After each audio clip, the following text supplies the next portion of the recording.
So, ladies and gentlemen, welcome. This is Tidal Championship Wrestling, our time down here from the Temple of Boom in Leeds.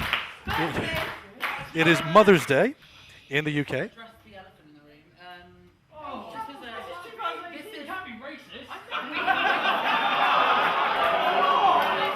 Okay, so in case you're wondering what that's all about, Brady Phillips has already made, shall we say, a politically incorrect comment.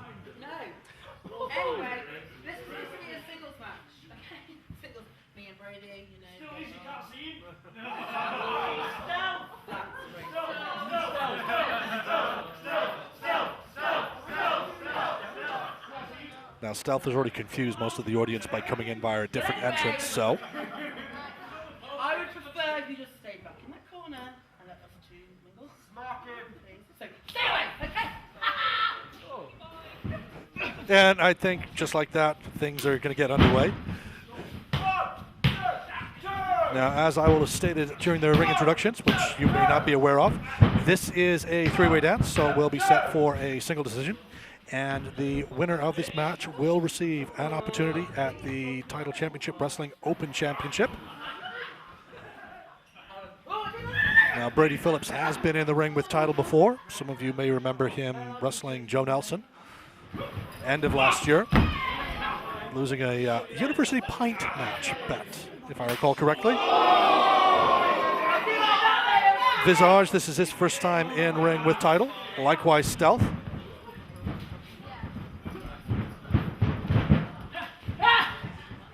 Nice go behind by Visage. Waistlock, standing switch by Brady Phillips. And I suspect that Brady Phillips was not quite expecting that. Beautiful leg lariat by Stealth. Attempted hip toss, reversed it into the ropes. Shoulder tackle takes Stealth down. Quick jump over. Doesn't quite land that the way he hoped to. And Brady Phillips catches him. Fireman's carry position. Stealth fights his way out, back into the corner. Reversal on the whip. Stealth eats a boot for his trouble. Double stomp by Phillips. And Visage. Okay, I'm not. Oh, just really.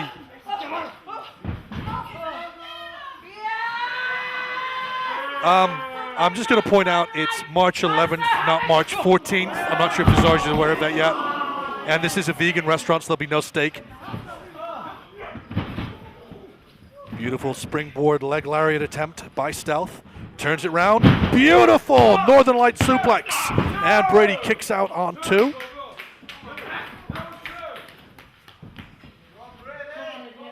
Referee clear. Oh my goodness. Super kick from Visage, puts Stealth down.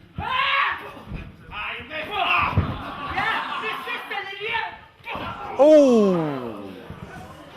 Curb stomp ends that sequence. You can hold whatever opinion you want about Visage based on his appearance and antics such as that. But there is no denying his wrestling acumen. Yeah, you're all quiet now, and you numpties. Numpty. Isn't that gimmick infringement? There's a certain villain using that at the moment. Okay, I'll go no further with that. Reversal on the whip. Visage into the corner. Catches Brady Phillips on the way in. And Brady's now going to take to the air. Oh! Foot clap, sunset flip over the top rope. Nice little bit of theatrics. My producer sat next to me is practically jumping up and down in his seat over that one. Oh, and right in the clamshells.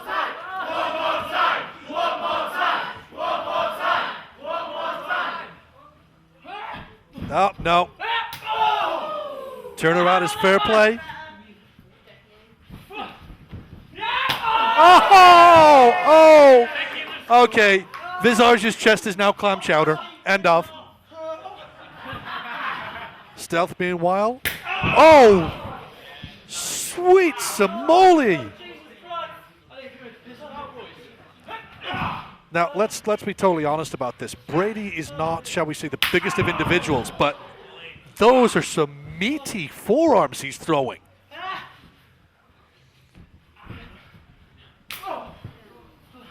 That's just, those are sickening meat-packing sounds.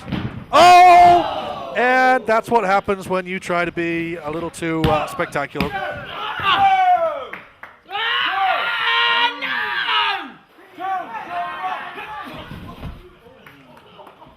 Nice basement drop kick from Stealth. That puts Visage out of the ring. Crossbody, lateral press. Did hook the leg, but not enough damage done.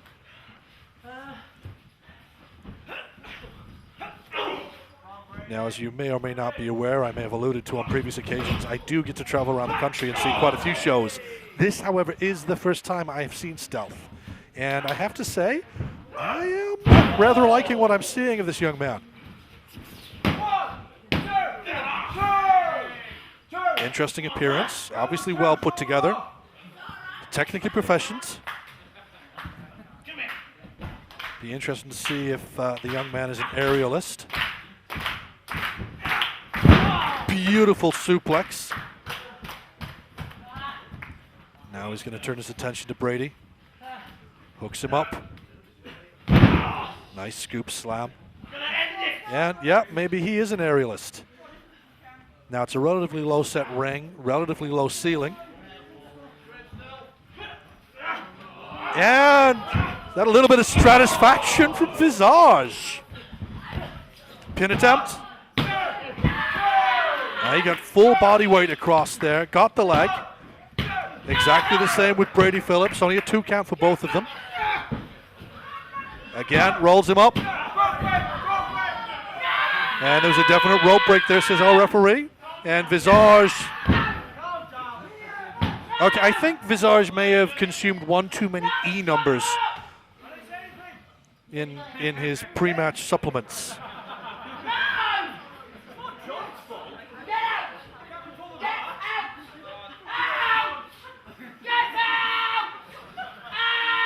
Okay, so Visage does not like our referee.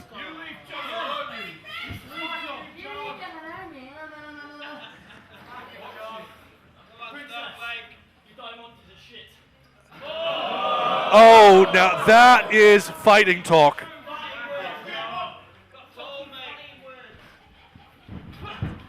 And, oh yes!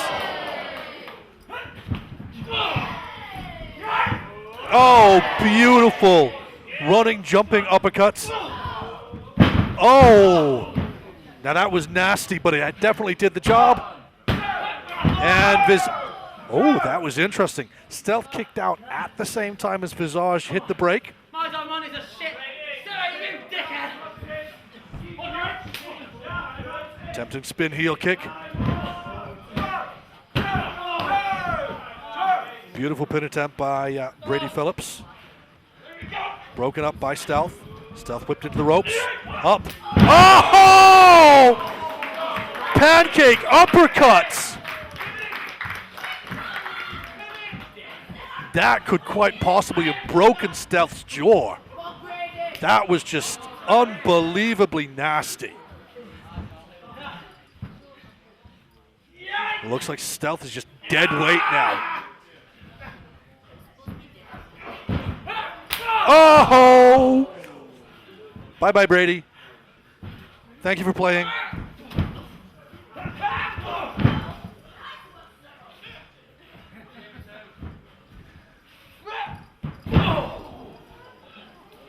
Ouch.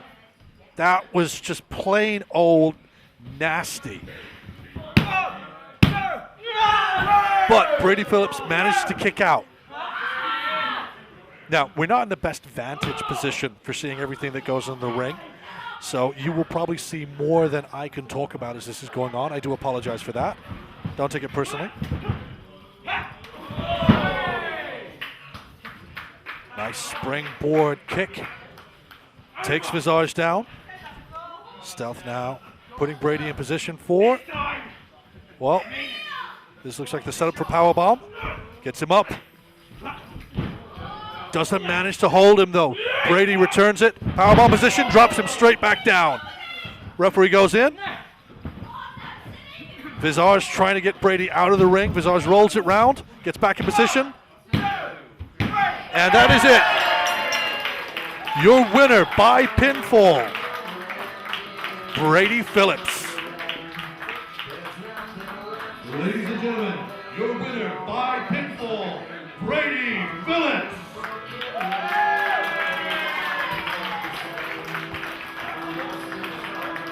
And as I mentioned earlier, this means that Brady Phillips now has an opportunity to challenge for the Tidal Championship Wrestling Open Championship.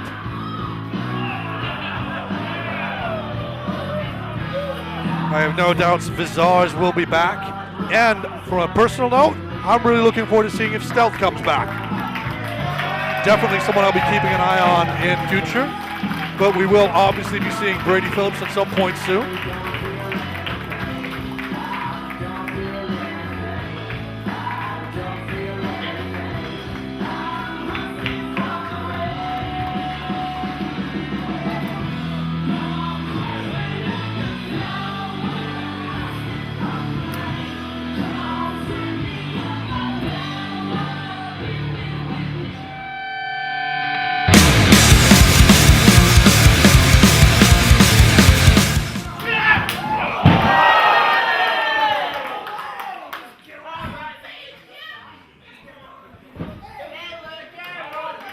While the match hasn't actually officially started, Shauna Dursun decides he was going to bum rush the show. Ligero paying attention. He gets a super kick in. Whether Dursun is going to be able to continue or not, I'm just waiting for the referee. And the match is now officially underway. Now, if you are not familiar with what happened at Wipeouts, Ligero did get the win over Dursun. Offered his hand at the end of the match, and Dursun decided that, well, he wasn't going to be a gracious loser. And that has what has brought about this particular match. Dursun is on, well, I was going to say Dream Street, but I don't think it's a particularly pleasant scenario right now, so it's more like a waking nightmare. Hallucinating, maybe? Now, this is something that I have been seeing in El Ligero quite a bit recently. He seems to have developed, shall we say, a bit of a nasty streak. He has no problem whatsoever with kicking you in the head repeatedly, and if you get back up, he will continue to kick you in the head. Point in case.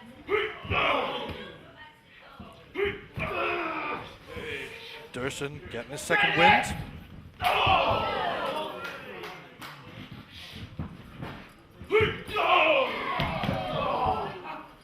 Actually, now that I think about it, I don't think I've seen Ligero quite this driven in some time. And I suspect that seat is not for him. Obviously, as the action takes place outside of the ring, it may not be the easiest for me to see. I do have a hard cam monitor up here, but the further out of the ring they go, the less likely it is I'm to see it. So, Dursun gets a front row seat without having to pay for it. And Ligero somehow thinks he's going to be able to do a full tour of the venue. Oh!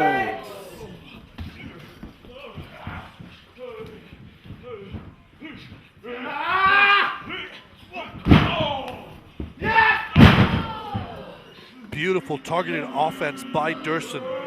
I made reference to the kicks that we've been seeing out of Ligero of late. Take out one of those legs, you lose the base for that. And now Dursun is going to try and knot up that glute. And once that's knotted up, you've got a one-legged man in an ass-kicking contest. I know, it's an old line, but shin breaker come knee breaker there from Dursun. Still feeling the effects from the opening of this match. You're gonna super kick me in the start, huh? Is that what you're gonna do? bit of trash talk. And again, goes back to that glute and the quadricep. That was the muscle name I was struggling to think of about 30 seconds ago.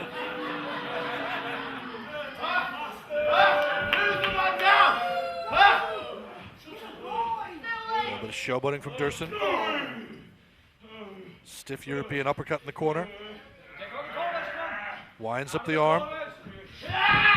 Whip across the, whip across the turnbuckle. Ligero just bounces off on the mat. Nice lateral press by Dursun. Not quite enough to get the pinfall though.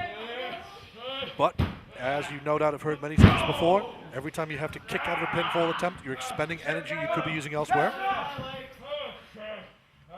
Dursun now working more on that leg.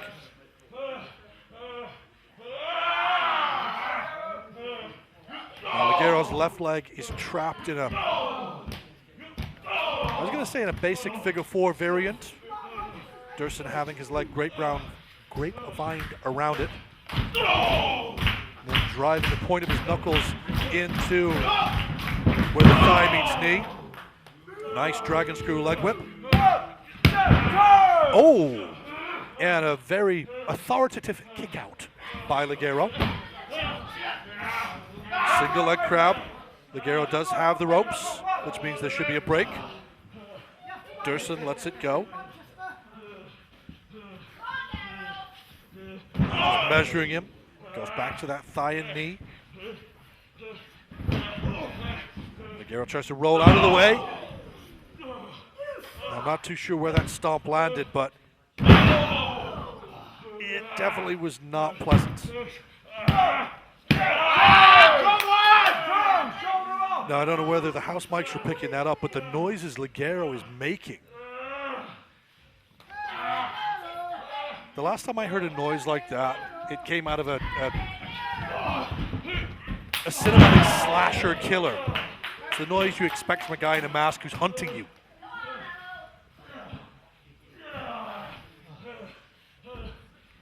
So Ligero rolls to the ring apron.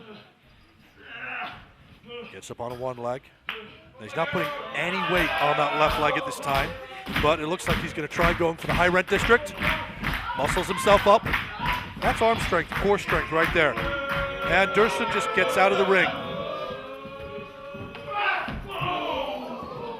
That could have been very, very unpleasant. But Ligero manages to drop down over that top rope. And he's now hooked up on, well, I say the tree of woe, but it's not that. He actually, both of his feet are trapped under that second rope. Oh my goodness gracious, spider suplex. The only place I see that these days is a particular wrestler in Japan. And that is just a beautiful thing to see in person. Audience now trying to will Ligero on. Dursun's up into the corner, runs right into an uppercut. Back in, this time runs into a foot. Ligero manages to get out of the leg trap. Up onto the second turnbuckle. And a beautiful, beautiful forward somersault shoulder block.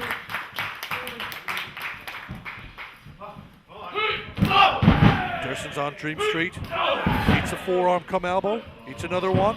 Swing and a miss. Manages to get Ligero up though. Fire up in his carry position. That could have been going for an F5 or variation thereof. Ligero lands on his feet. That's a dragon sleeper hold. Oh my goodness gracious me.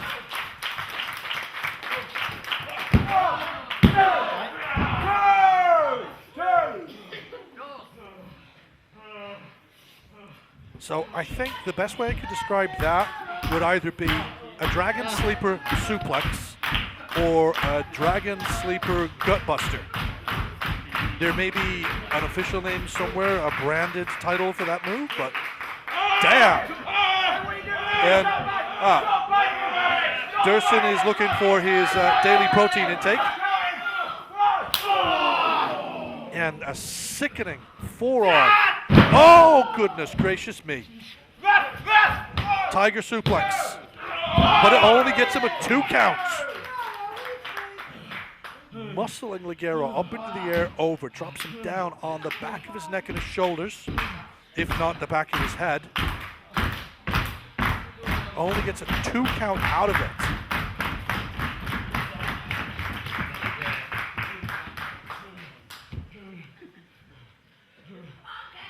And I think Dursun is thinking he's got Ligero right where he wants him.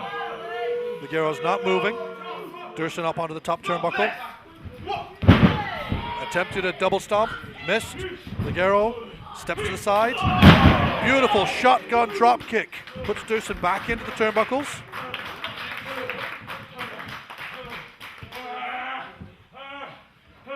Ligero managing to get Dursun back up onto his feet. Going for that DDT. Dursun catches him. He's going to go for a suplex. Ligero turns it into a sunset flip, and Dursun rolls him over. It's a single leg crab. All the time and effort that Dursun's put into that leg earlier on. Is that going to be enough? Worked on the knee, worked on the quadricep, worked on the glutes. That joint is not going to be happy right now. It's going to be screaming. Ligero almost tapping. He's trying to get to the ropes. Can he? Yes! Ligero makes it to that bottom rope. Dursun has 5 to break.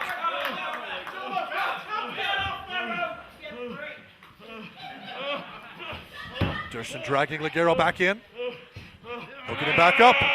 He's got it locked in. He's trying to turn him over. Ligero trying to fight it. Manages to kick Dursun off. Rolls through, small package. Dursun kicks out. And eats a thrust kick right to the guts. Ligero sets up, goes for that, and again goes for the DDT. It's thrown off, and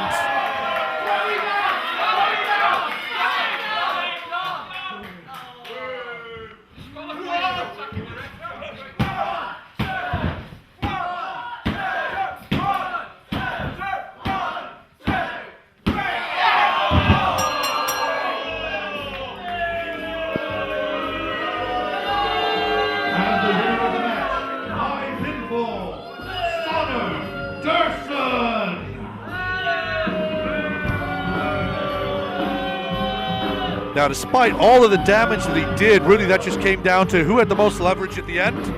Dursun managing to reverse the reversal of the reversal of the reversal of the... Yeah, you watched it all. Ligero's shoulders stay down the mat for the all-important 3 count. That means that in TCW, Ligero and Dursun are now 1 apiece.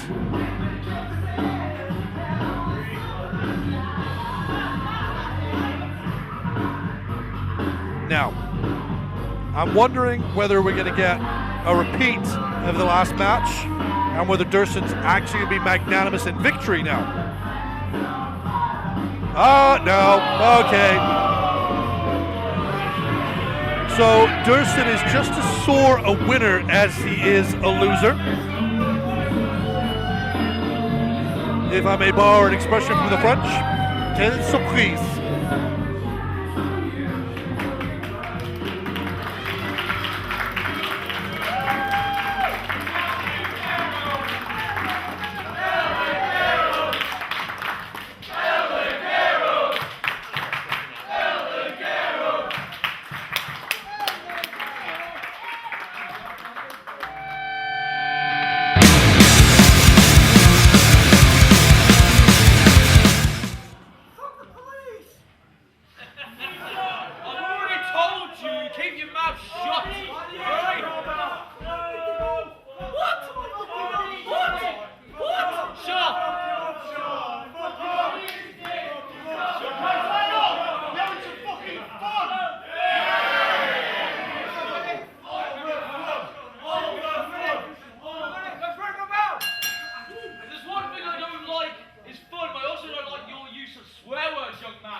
Okay, so third match of the night is underway.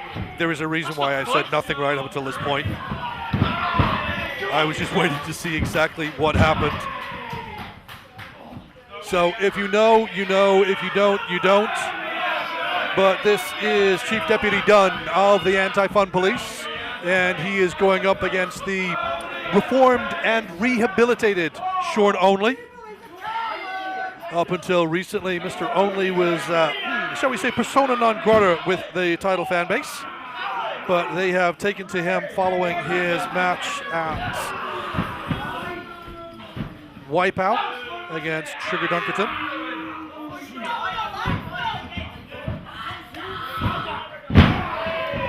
This is, if I recall correctly, No Fun Dunne's first appearance at Tidal. I'm sure in a past life he may have been either in the church or elsewhere. So many venues, so many dates, so many years, so many shows.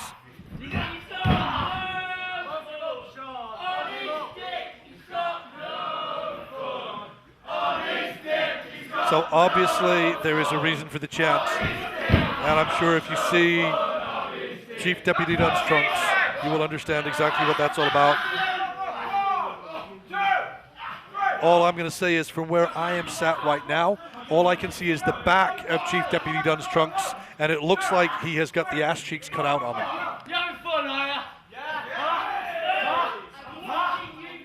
Oh, wait, no, that's supposed to be sunglasses. I thought he just had very pale buttocks. Because obviously he wouldn't get a tan because that might be considered fun. He's not.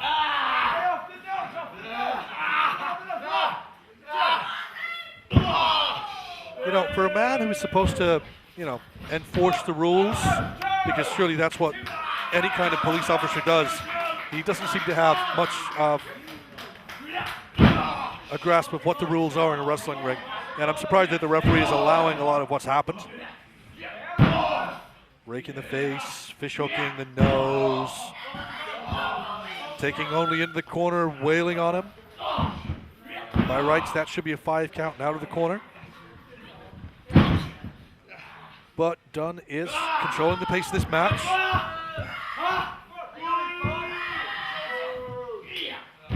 Good call by our referee, just checking to see whether Only's shoulders were on the mat. That was a 2 count. Only kicks out.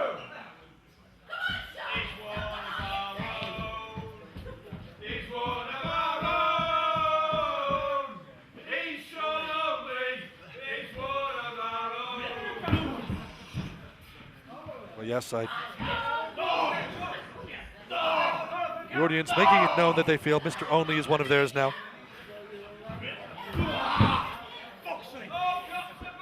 A little bit of profanity from Mr. Only, despite being told by Chief Deputy Dunne that profanity would be not allowed.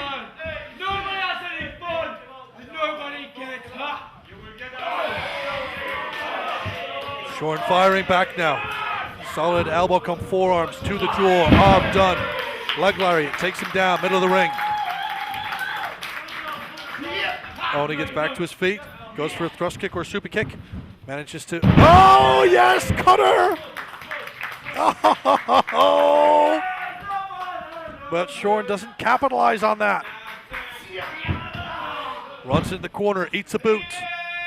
Dunne now gets himself up onto the second rope. And finally that super kick lands. Dunne very, very fortunate then. Didn't drop like a stone as you might have expected. Managed to control that fall. Shotgun drop kick through the metal ropes to the outside. Now, I know it probably goes without saying, but that is a concrete floor. So the drop onto it's not particularly pleasant. Oh, implant DDT. 1, 2. Oh, and Dunne manages to kick out. Now, I did make a reference in a previous show about Dunne's hair, that quiff.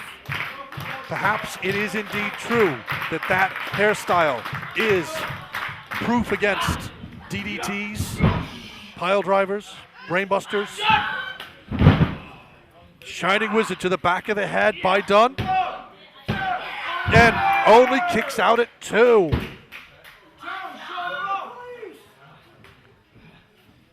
Chief Deputy Dunne looking a tad frustrated now. You see the cogs are turning. Now, if you were elsewhere in the country, there may be other members of the anti-fun police to back him up, to shout instruction, to mentor.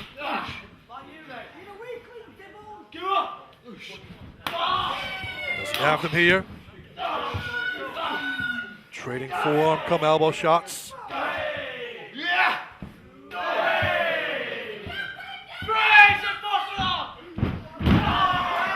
An attempted enziguri by Dunne, finds nothing home.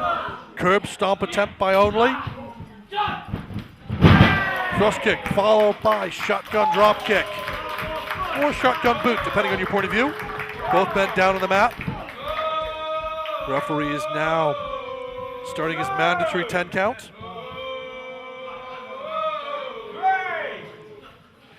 Heard an interesting comment on a show I was watching yesterday about how certain pugilists as well as wrestlers will take that standing 8 count rather than pop back up at 2, just because it gives them that extra time to gather their wits, to gather their strength.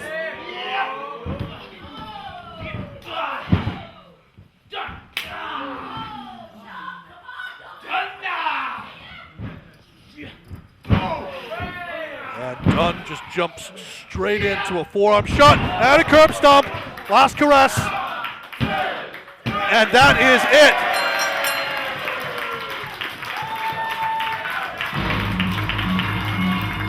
Ladies and gentlemen, your winner by pinfall, Sword Only!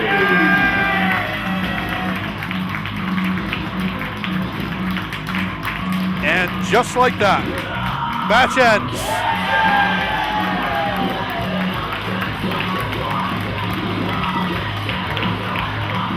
So apparently, Chief Deputy Dunne's whiff is not proof against curb stomps.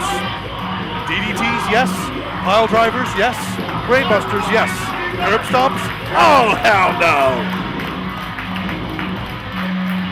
And interestingly, Dunne is down at ringside crying off as Short Only leaves.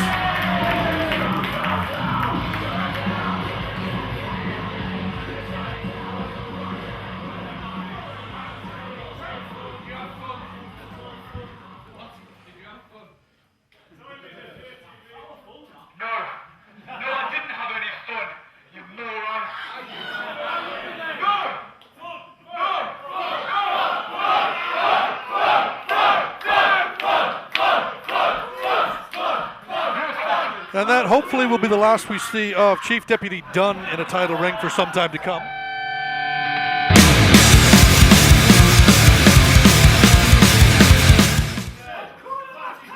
Now, this is probably going to take a little while before it actually gets going, because I don't know if you've seen this yet, but Dunkzilla is still wearing his thongs. He's wearing flip-flops. He's wearing flip-flops with socks.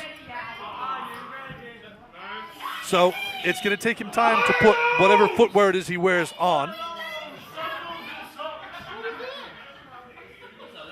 And he has the audacity to mock Sebb. There's a man wearing the remnants of a lion in the ring, and there's a man wearing socks and flip-flops.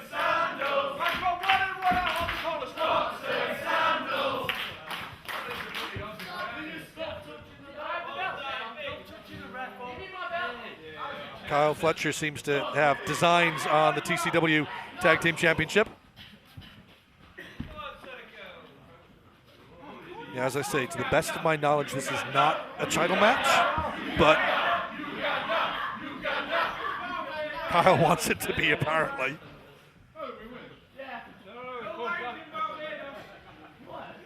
I should also point out that Mark Davis did tweet earlier on today that if he got 250 retweets, he was going to wrestle wearing his street clothes. And presumably he did not get that number of retweets. Unless, of course, this is how he tends to walk the streets of Wolverhampton. And having spent some time in Wolverhampton, I can believe that.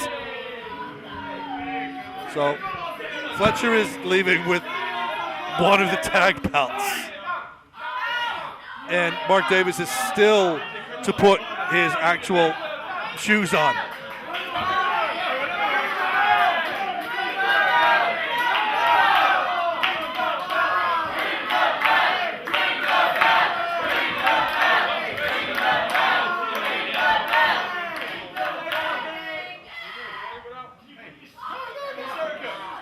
Are you ready? Oh, wait a minute. I'm not ready.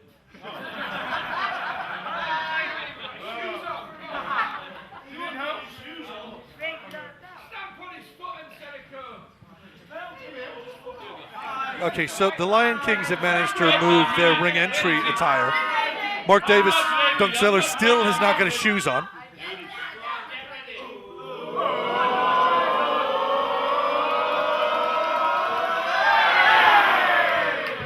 I'm not going to say that Nsereko makes his living as a stripper, but...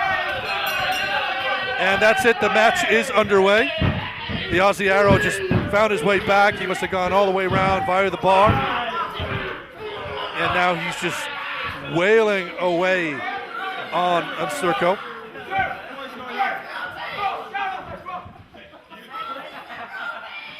Now, throughout the ring introductions and what I've seen of Kyle Fletcher so far today in the venue, he strikes me as being akin to a tweaker. If you know what a tweaker is, then you get the reference. If you don't, but just his whole demeanor.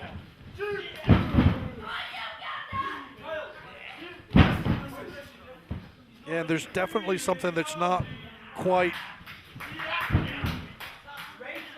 compos mentis about the person that I'm seeing in ring right now.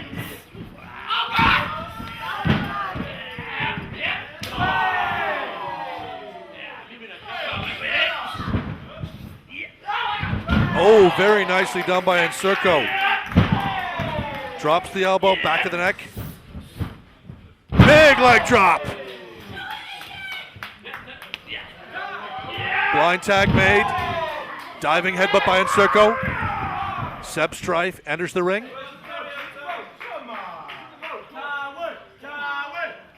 The Aussie Arrow gets himself into the corner under the ropes.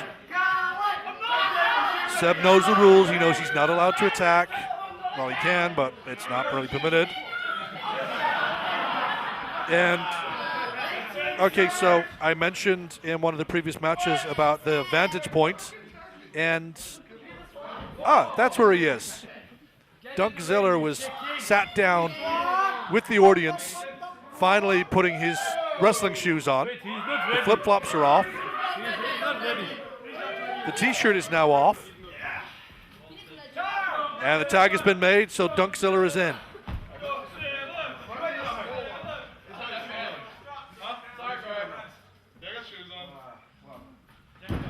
Yep. He's confirmed his shoes are on. Straps on a singlet down. You don't let me see that until the end of the match, not the beginning.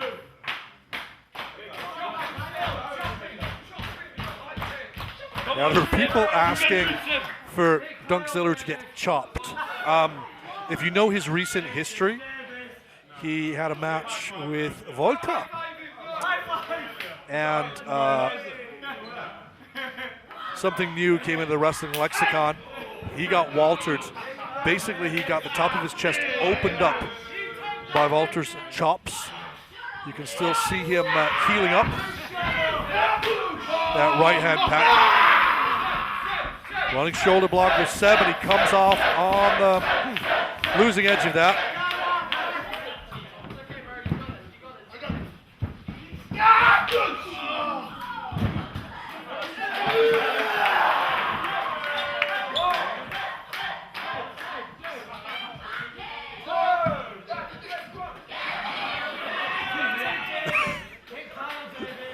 Fletcher is trying to massage Dunkzilla's back with his own thongs.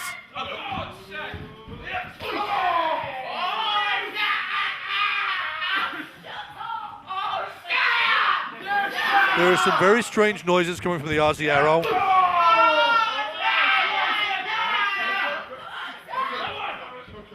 Do you think it's possible we can get a volume control fitted to Kyle Fletcher? Or possibly subtitles? Beautiful corkscrew uppercut from Sebb. Puts Dunkzilla down. Lateral press. Don't think he hooked the leg there, just got as much body weight across as possible. Oh, nice butterfly roll through. Is he going to try and muscle him over? Oh, yes! Butterfly suplex. Now, Dunkzilla is not a small man by any stretch of the imagination. Sebb is not a small man either. But to be honest, to be able to muscle him over,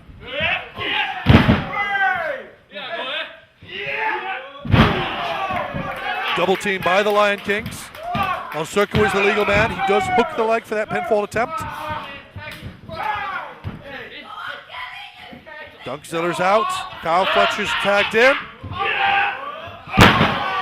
Double hip toss. Drove Fletcher down into the mat. And the noises coming out of the Aussie Arrow are just...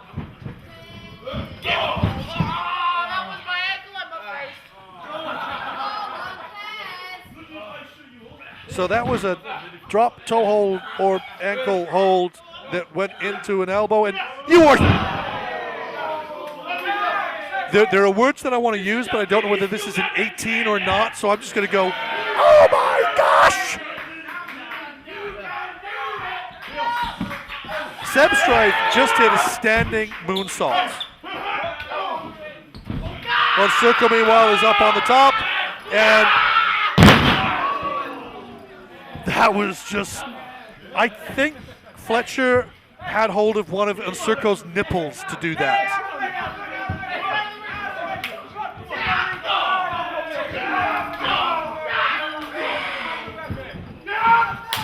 Oh, fudge. Nice double team work by Aussie Open. A couple of solid forearm shots with momentum. Kick. Yeah, just that final diving. And Dunkzilla has decided that now it is his time to Volta someone.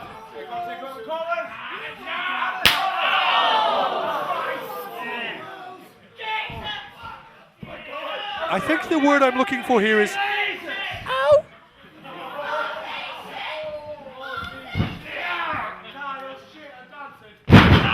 Big scoop slam on Nsereko. Arches his back on the mats. Kyle Fletcher decides that he wants to show Sebb Strife how he thinks it should be done. All I'm going to say is Sebb got body-to-body contact, and Fletcher managed to basically land his mouth on Nsereko's midsection. I know.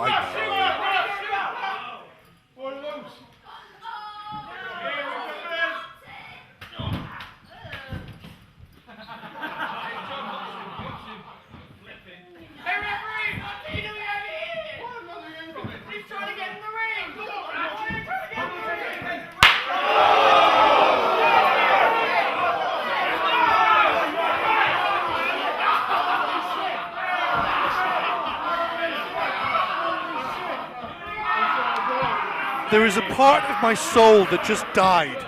That was just... It was bad enough, the chops. But that sound that you just heard was... I've heard chair shots. I've heard belt shots. I've been in the room when Tommaso Ciampa or Bob Holly have been chopping people. But that thong shot was just the only thing that would have made it worse. Would have been if it hadn't been in the back, but it had been somewhere else. Let's get back to what's going on, shall we?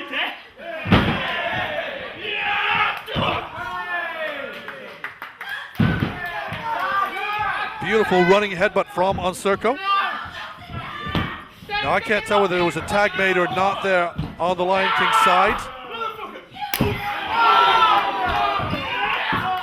And Sebb's just leveled Dunkzilla.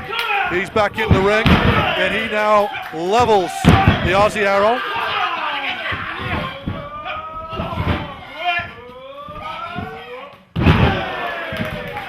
Scissor kick from Sebb. Dunkzilla decides he's going to take a shot. Beautiful pounce from Sebb. Just completely rotated Dunkzilla. Kyle Fletcher is still the legal man, to the best of my knowledge. Tag has been made. Nsereko is now legal for the Lion Kings. Double Bulldog. Oh, no, no, no. Whatever hair product Fletcher and Davis have been using worked to their effect there. No. Beautiful clothesline headbutts. One side to the other side. You get where I'm going. Set up again. Ow. Kryptonite cranium crunch. The Aussie Arrow is still a legal man. Nsereko is still a legal man, if I remember correctly. Double power slam. Nsereko crawls over. Oh, but Mark Davis breaks up the pinfall attempt. Double axe handle to the back of the neck of Nsereko. Nsereko now thrown to the outside. Sebb's in ring, but he's not legal. Nice super kick from Fletcher. Scoop. I thought that was going to be a slam, but that was an avalanche cutter from Davis's shoulders. Now Sebb isn't legal. Fletcher is. Davis isn't. Double underhook.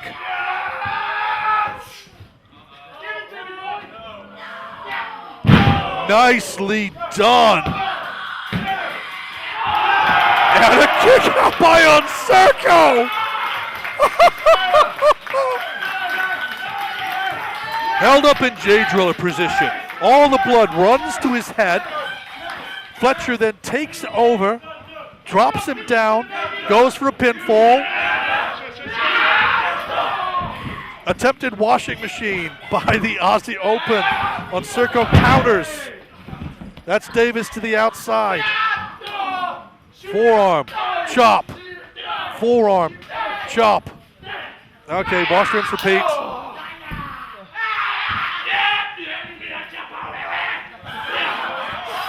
I didn't understand a word of what Nsereko just said. Puts him in the fireman's carry position. Samoan drop or fall away slam. Big frog splash by Sebb. And that is it. 2 minutes. Oh, wow. The Lion Kings victorious via frog splash and pin from Sebb Strife. Ladies and gentlemen, the winners by pinfall, Sebb Strife, Nsereko, the Lion King.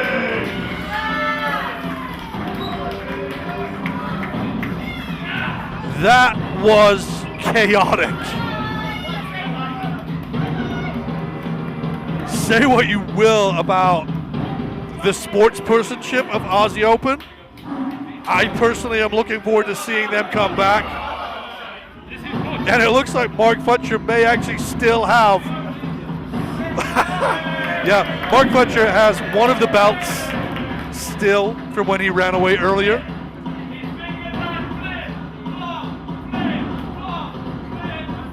Little Wakandan salute as well.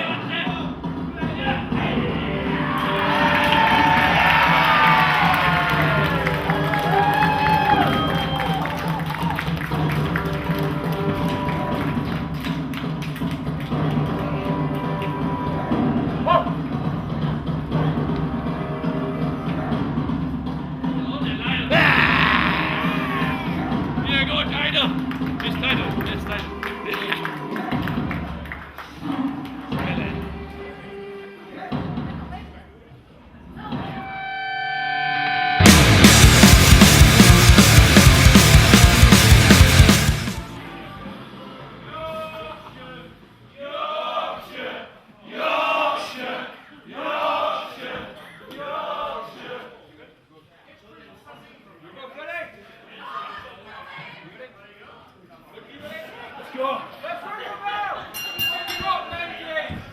So this is our first match of the second half of today's show at Temple of Boom here in Leeds. The man in the bling, Sheikh Sham, previously attended Tidal Championship Wrestling as part of a tag team at our previous venue, Church. And the man who is built like a brick outhouse, in case you hadn't realized, is Luke Menzies.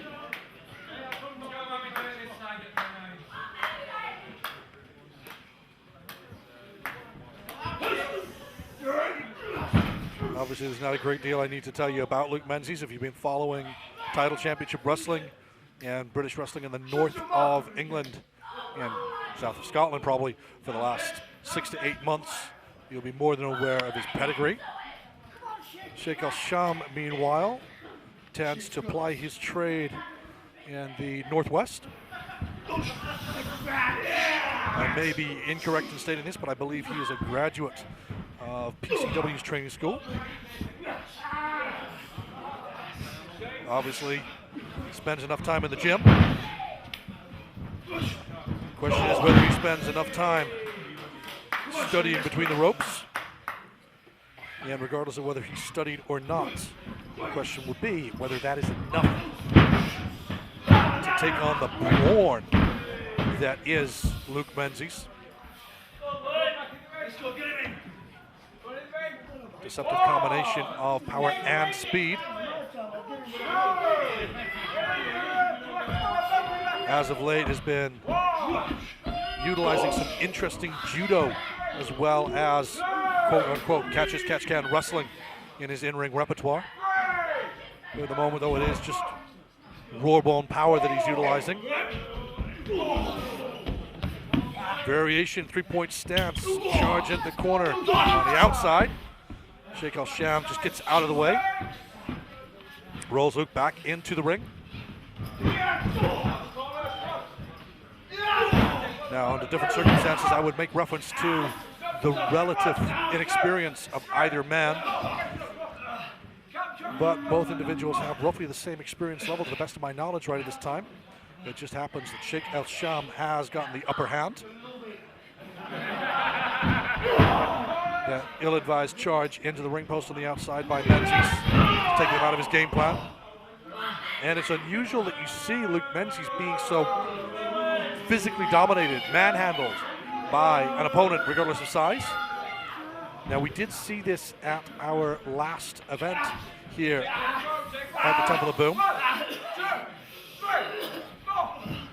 where an Ace Matthews was able to isolate one limb, work on it, aiming for a submission, which ultimately he failed to achieve, I think.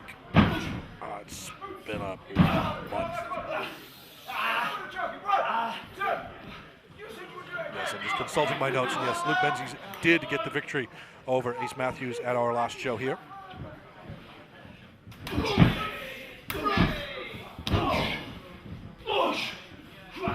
Luke Menzies has now taken control, and just like that, control is taken away from him. High standing dropkick by Sheikh Sham. He only gets a 1 count though, which shows that you do need to put a lot more effort into keeping Luke Menzies down before you attempt to pin him. And perhaps if Sheikh Sham would stop showboating.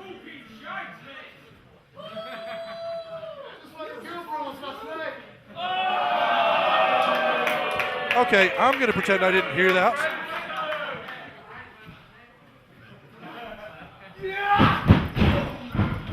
Definitely a below the belt comment, and considering that Sheikh Sham's belt is actually around his navel, that's a lot of below the belt to go through.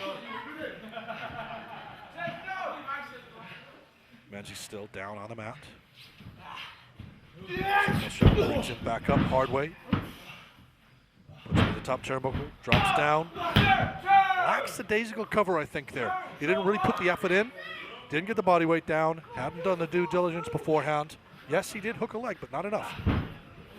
Now aiming to soften up the lower back. Takes one arm. Now, this might be considered racial profiling, but you know what move he's going for. And it is. I believe in some circles it's referred to as an Arabian stretch.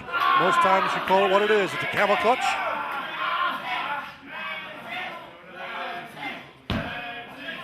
Now the thing is, if he were somehow able to muscle Menzies a little further forward, take out that base, he could have turned it into a proper Steiner recliner. Put more pressure on the back as well as the neck. Obviously didn't. Menzies managed to power his way out. And again, perhaps that's inexperience on the part of El Sham.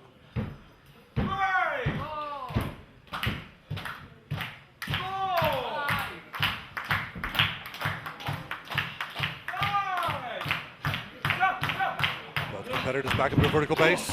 Menzies runs in, sees what's coming, slows himself down, and a solid DDT by Sheikh El Sham. Rolls over. Now he did get full lateral press, did hook the leg. Menzies still just powered out of that pinfall attempt, however.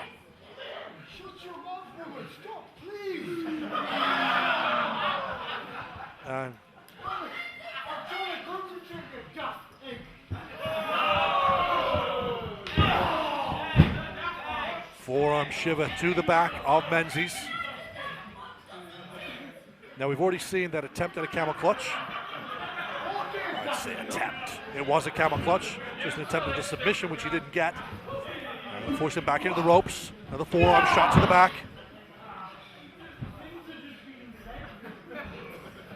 And Sham should just be following that up. And instead he's going to bask in Menzies' glory. Here we go, third time. Well, what was it Gorilla Monsoon used to say about going to the well once too often? And there you go. That's what I'm talking about. Judo hip toss. Whips El Sham into the ropes again. Picks him up until the well. Power slam. 1, 2. Belly to belly shoulder press. Holds him in position. Doesn't hold the leg, but does hold an arm down. Trying to negate that leverage. He's now going to bring him back up. Hooks him up. Up in the air. And El Sham gets out the back door, and backcracker. Got that high. 2 count, kick out by Menzies. Now that particular move gets a variety of different names depending on who uses it and how it's used. Back in the day we used to call it a lung blower permanently. Now it's a backcracker. That one though, much higher than you would normally see it. Up in the thoracic or cervical vertebrae. That was basically, that was a wheelchair maker. The fact that Menzies is getting back up, oh my God! I told you he was deceptive in terms of his ability to get up in the air. And that's it, suplex!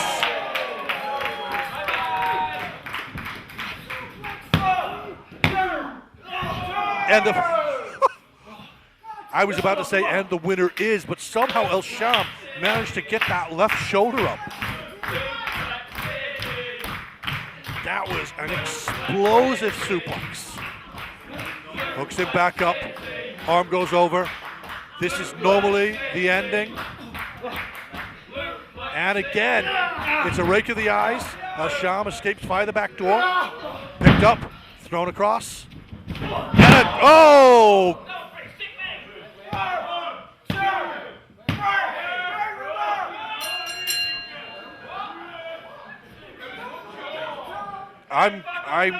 The bell has been, you were kidding me. You are kidding me.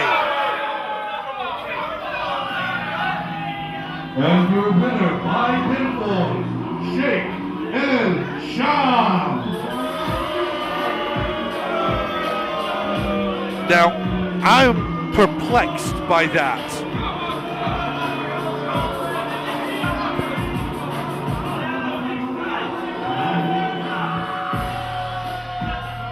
I'm completely and utterly perplexed by that. From where I sit, that looked like it was actually a double pinfall, but our referee states that the pin went on behalf of Sheikh El Sham, and so that means Luke Menzies has been handed a defeat, which does not sit well with him right now. And I concur in this instance. No two ways about it. But all things being equal, the referee is in a better position than I am to make these calls. And as such, the referee's decision is final. Unless, of course, we have a second referee anywhere, and we don't, so. Bullshit. Get some proper rest in here.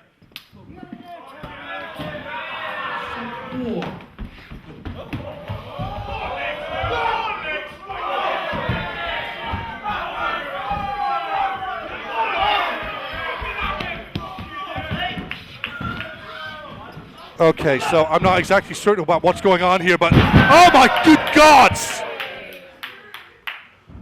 Just somebody just shouted for security. Yeah, I wish we had security here. Okay. So Ligero finally gets that handshake that he was after from Shauna Dursun. Yeah, that was. I'm. Oh. Where's that Ligero? Go to the back, come on. Do you know who I am? Do you know who I am? Do you know who I am? I'm the prince of Turkey, the knight of the moon and stars, the king of Constantinople.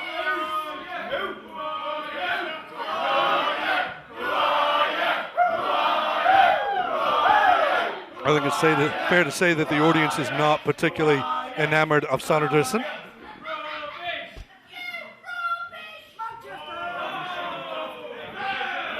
Right. If anybody here sees that Ligero, you tell him that I want him here one more time. One more time. This big Spanish, you tell that Ligero I want him one more time for the decider, and I'll show him what respect truly looks like.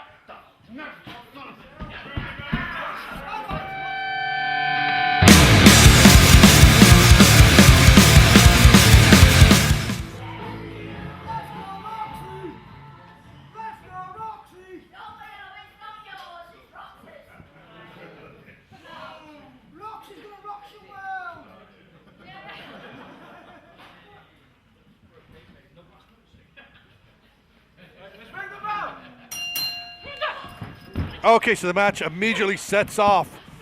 Explosive start to it. This is a three-way dance. Single decision to a finish.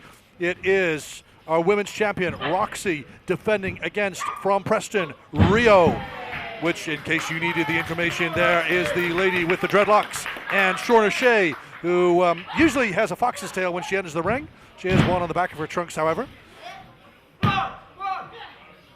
Now, the standard response from the audience always during the introduction for matches is, of course, one fall, but of course, this will go to either a fall, a submission, or now, usually I would say it would be a disqualification or a countout, but given that this is a three-way dance, the rules are somewhat different, and it may well be that our referee decides as the match progresses, I will get my teeth back in, as the match progresses, that this becomes a title rules match whereby anything goes. As it stands right now, Rhio is taking a powder, having been forced out of the ring. Shaay gets the first pinfall attempt of the match. It's a 2 count, combination kick out by Roxy and a breakup by Rhio. Rhio now stomping a mud hole in Roxy. Looks like she's going to force her out of the ring. Goes without saying, you all know, you all watch wrestling, as it's a three-way dance. That means that Roxy does not have to be involved in the decision, which means that putting her to the outside, well, she doesn't have to be involved. There is no champion's advantage. Now, Rhio, to the best of my recollection, has not wrestled in Title Championship Wrestling before today. She has been in church, so to speak, our previous venue, where she was a manager for Sheikh Sham and whoever his manservant was of the day. Shauna made her debut with Title Championship Wrestling at our last show, where she was involved in a tag match alongside of Ruby Radley against the current open weight champions, Crash Boat. I have been told on numerous occasions I have to say very nice things about Shauna by one of her mentors, Georgie Archer. Georgie, if you're listening, hello. Meanwhile, Roxy is still on the outside, just shaking off the cobwebs a little, having been kicked back out by Rhio. Rhio has head and neck control. I can't tell whether that is a headlock or a chokehold. Shauna trying to find her way out, but Rhio managed to grab the front of her hair and force her back down to the mat. Referee in position says it's only a 2 count as Shauna Shay kicks out.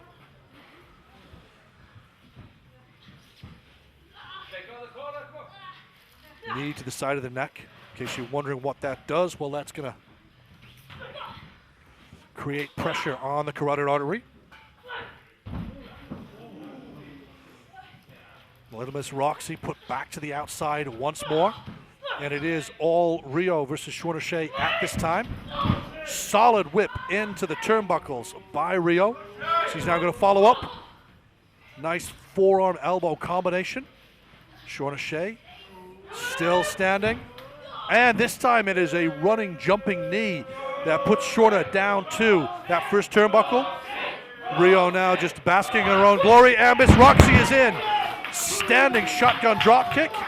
She manages to put Rhio down on the ground. Scorpion splash as such in the corner. And another one. And an elbow. And a back kick. Forces Rhio into the midriff of Shauna Shay. Swing and a miss by both ladies. And down they go. Double bulldog by Little Miss Roxy. Now, obviously, at this juncture, Shauna Shay has been the recipient of the most offense so far. And what is Roxy doing? Is this? Oh, nice. Now, under different circumstances, I would say Muta lock, but this is something I've not seen before. Double chin lock, pulling back. This is the flexibility of Roxy. I mentioned before, she is a gymnast, she is a dancer, she does pole. She has flexibility that most mere mortals have no concept of. Rhio has managed to reach the ropes, so that's a rope break on one side, and Shauna Shay reaches the ropes as well. So rope break for both of the challengers. Roxy back up to a vertical base, Shauna Shay to the outside. That leaves Rhio as the target of whatever's coming next. Now, Roxy is a left-hander, southpaw. Usually you expect the chops and the forearms to come with the right hand. Might not be much from your perspective as an audience member watching after the fact, but if you were in ring with her, you're expecting those chops, those punches to come from a different side, different angle. Rhio comes off the ropes. She now gets, well, I would say that's definitely a rear naked choke. But she's now just ragdolling Roxy, swinging her back and forth. Drops her down to the ground. Now, sound strategy here. She's got her body weight, her upper body weight on Roxy, making her carry that as well. Shauna Shay is now back in the ring. Measures, what's she going for? She's taking that arm? She's trying to take that arm. She's got one arm hooked. She's nicely done. Roxy manages to sneak out the back door.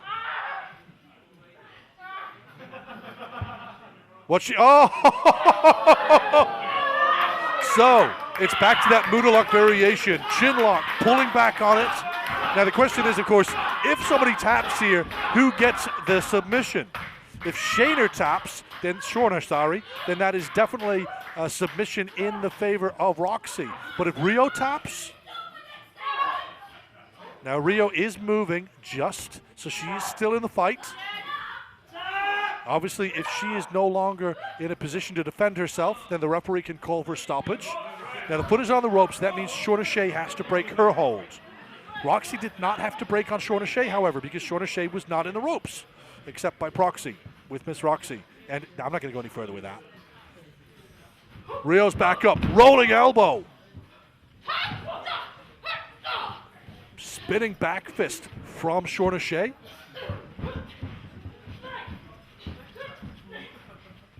Follows through, twist round. Oh, beautiful combination.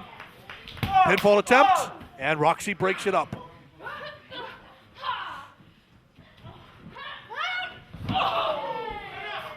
And that's what you call using your opponent as a weapon.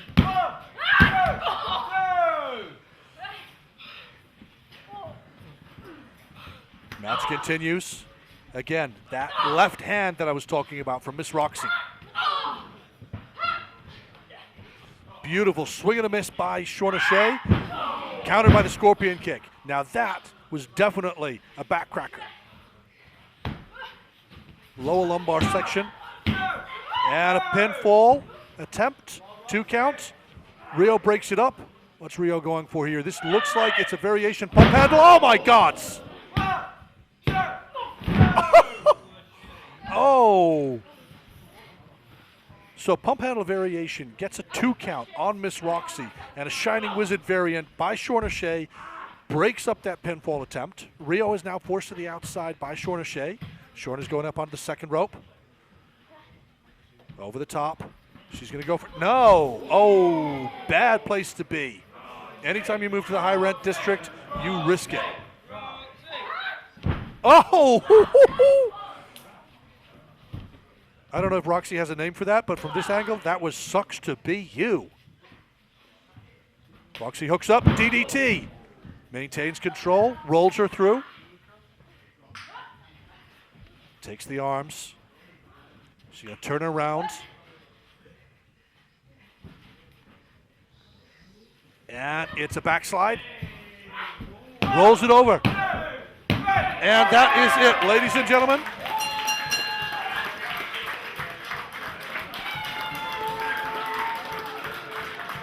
Ladies and gentlemen, your winner by pinfall and still TCW Women's Champion, Little Miss Roxy!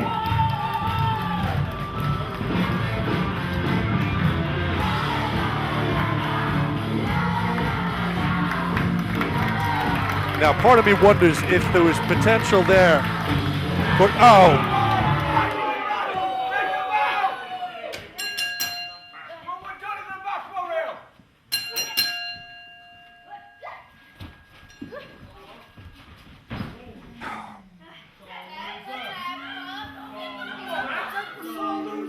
Well, that's definitely a sore loser. Rhio was not involved in that. But just, I think she thinks she's got a claim on the belt, and she does not, definitely.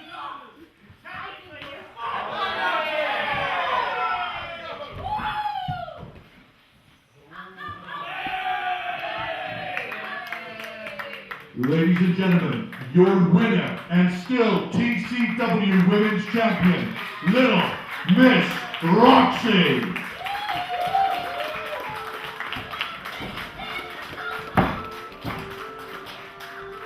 Well, it looks very much tonight as if the ladies and gentlemen from the Northwest are less than magnanimous in defeat.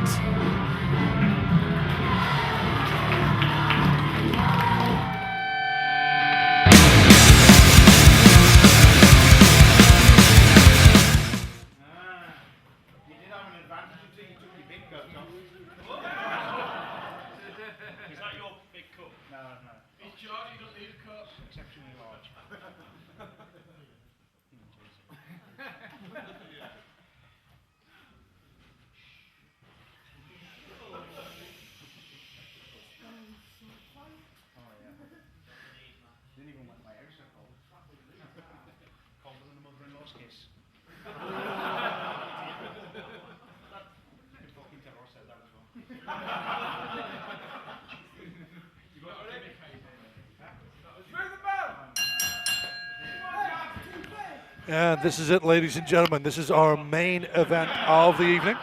This is for the Tidal Championship Wrestling Championship.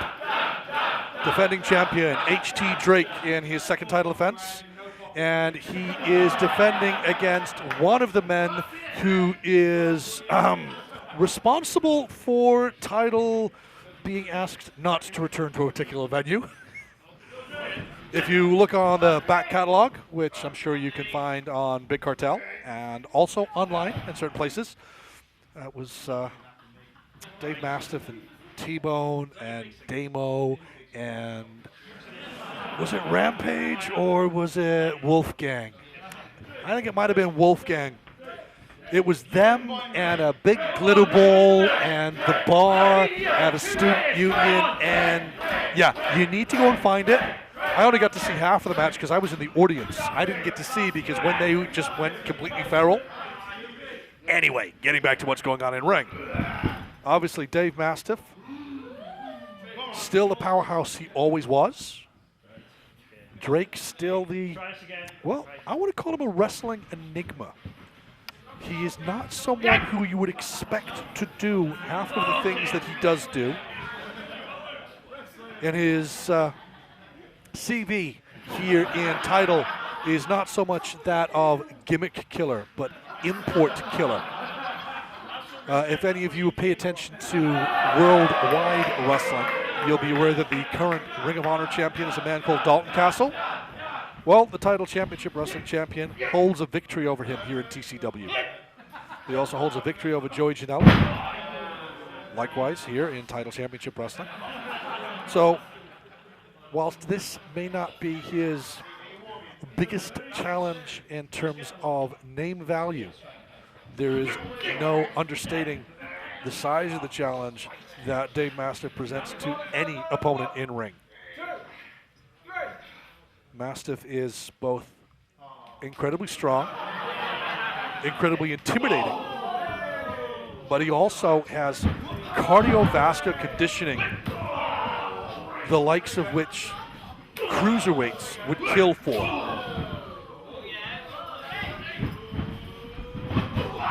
And just unbelievable roar-bone power. He may not be up there with the Luke Menzies in terms of size, stature, physique, but by his own admission at one point, he was a 300-pounder, and he knows how to use every ounce of that. And now, of course, the match leaves the ring.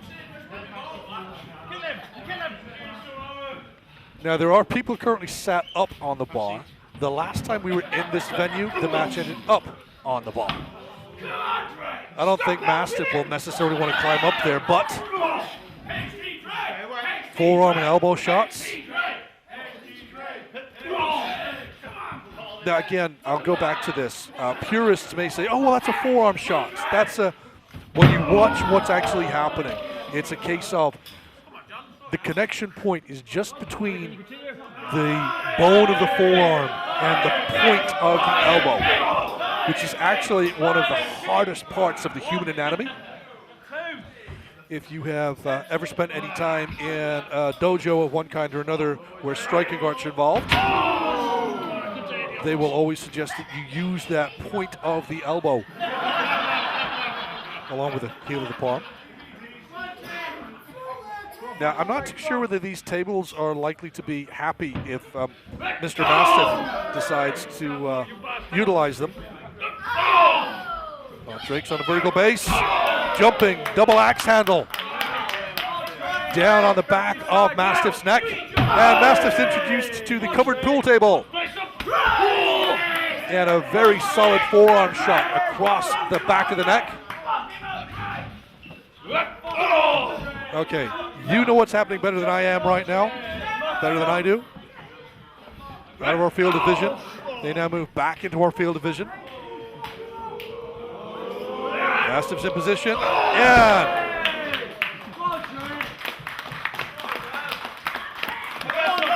I suspect that Mastiff is now thinking, I know why I haven't come back to Leeds in so long.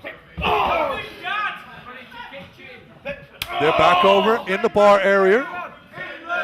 Mastiff is behind the bar. Now the audience are chanting in the stew. I should like to point out, this is a vegan restaurant area. There will be no Drake or Mastiff in the stew.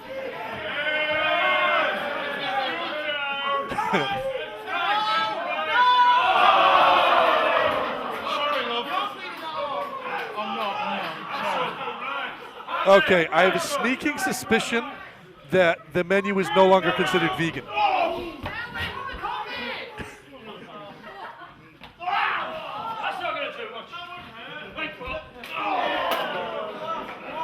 Now, somebody please tell me that there's at least one container full of salt that has been used, because I want to be able to use the line, Mastiff has been assaulted. It's a terrible joke. I need to get that in at least once.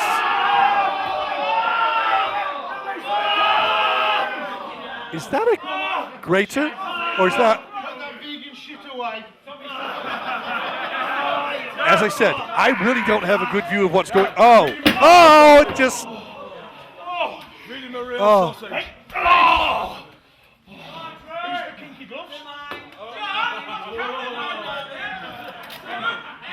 Mr. Mastiff has found kinky gloves, he says.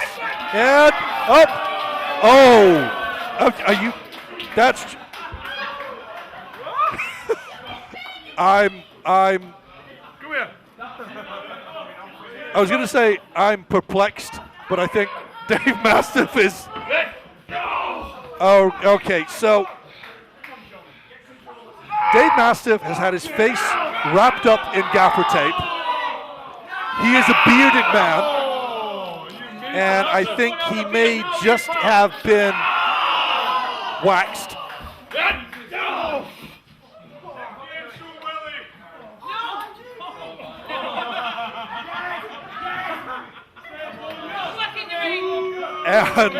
And HT Drake has just been denied use of the stapler. Somewhere, I think, there was just that little shiver of anticipation went down Jimmy Havoc's spine.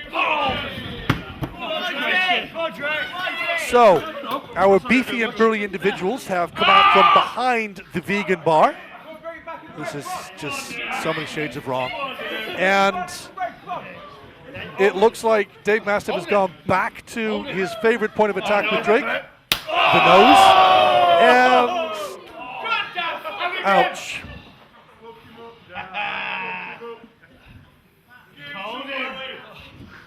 The look of satisfaction.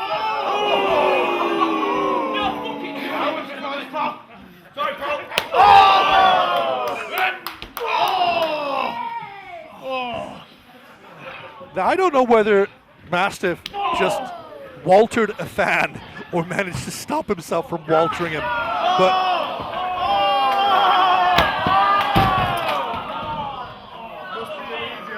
I think I'm going to be... For the record, I've got Brady Phillips sat right next to me right now, and his debut match here for Tidal was a university pint match where he had to drink, well, something which I think was just akin to what was in that bin. I can see him turning a nice shade of green. It's just, he's having flashbacks. Welcome to Tidal Championship Wrestling.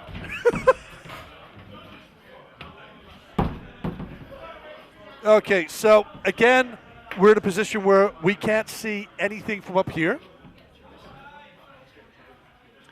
I think that the combatants have gone outside, so...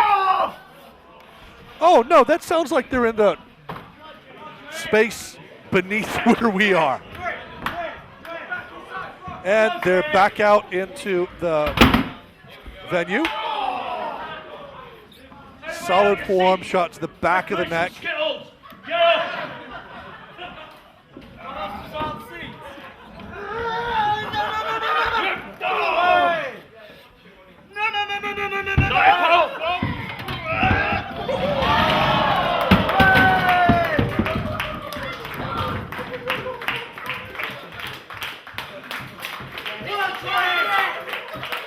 That was for the stinking bin!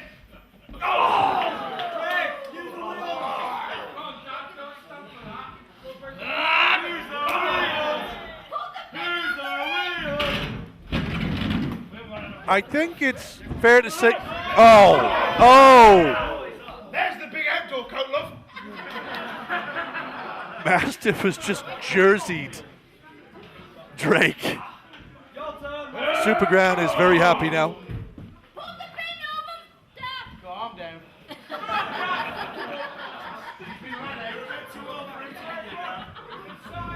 So you know that comment I made right at the start about why we're no longer the student union? I think you can see why. You bring Mastiff into Tidal Championship Wrestling, and he just... There are no rules as far as he's concerned. Oh look, we're back in the ring. If we're back in the ring, that means we're back to wrestling. Corkscrew, leg lariat from Drake onto Mastiff. Into the corner. Running forearm. Definitely a forearm. Running uppercuts. Mastiff meets him halfway. Now Drake's going for his signature delay suplex. Ducks on the clothesline. Shotgun knee. Puts Mastiff down. Crossbody. Leg hooked. And a 2 count.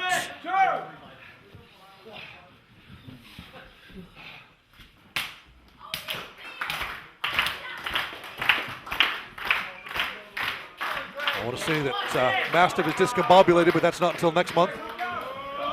Oh! Corkscrew senton by HT Drake. Misses, but senton from Mastiff meets the mark. Meets the mark, hits the spot beautifully.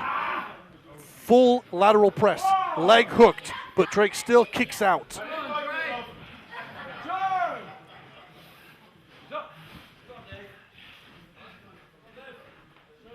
Mastiff now stalking the prey. Gut wrench. Drake fights his way out. Another back elbow. Oh! Decapitation, clothesline. And still Drake manages to kick out.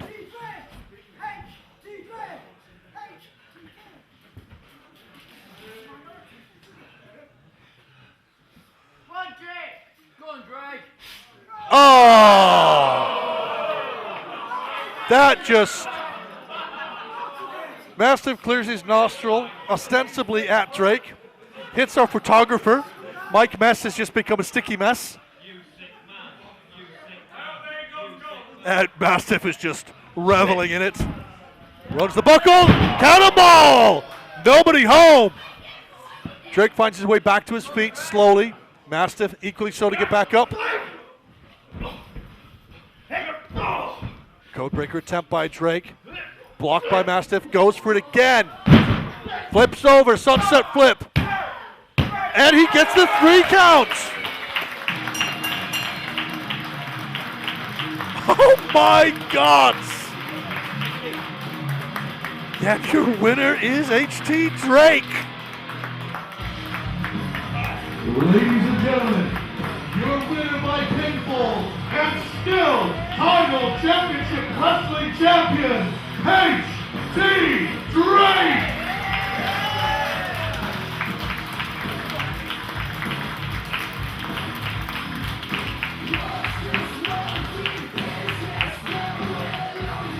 And that, ladies and gentlemen, is that.